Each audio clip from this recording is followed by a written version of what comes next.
రండత్తయ్య, అక్కడే ఆగిపోయారే, రండి. ఏమీ లేదమ్మా, నిన్ను చూస్తూ ఉండిపోయాను.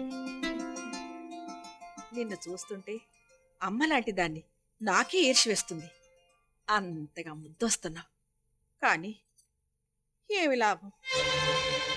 డబ్బు లేని బీరువాకి ఎంత పెద్ద తాళ వేసినా ఉపయోగం లేదమ్మా. ఓపిక లేని మగాడికి ఎంత అందమైన పెళ్ళం ఉన్నా ముచ్చటే ఉంటుంది.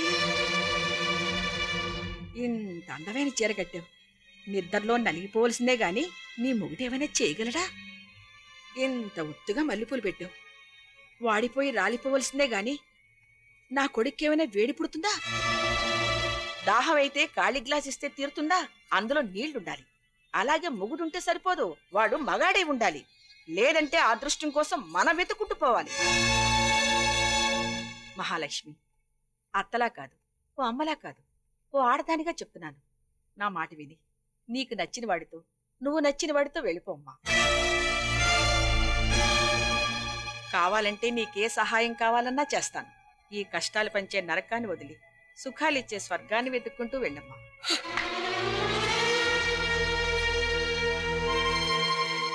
ఇంత అభిమానం చూపించినందుకు చాలా సంతోషం. మీరు వయసులోనే ఉన్నారు, మావయ్య గారు ముసలాడైపోయారు కాబట్టి రండి, ఇద్దరం కలిసి ఒకడినే చూసుకుందాం. ఏంటి మాట్లాడరు?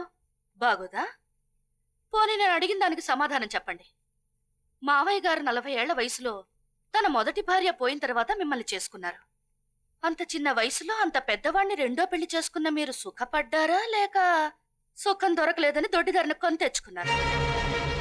భర్తతోని సంసారం చేసి తల్లయ్యారుగా, మరి నాకెందుకత్తయ్యా ఈ దొంగదారులు దొడ్డిగుమ్మాలు? దాహం అయితే ఖాళీ గ్లాస్ ఇస్తే సరిపోదు, అందులో నీళ్లుండాలి అన్నారు. కానీ అవి మంచి నీళ్ళై ఉండాలి, డ్రైనేజ్ నీళ్లు తాగలేం. మొగుడు మగాడై ఉండాలి, కానీ ప్రతి మగాడు మొగుడైపోకూడదత్తయ్యా.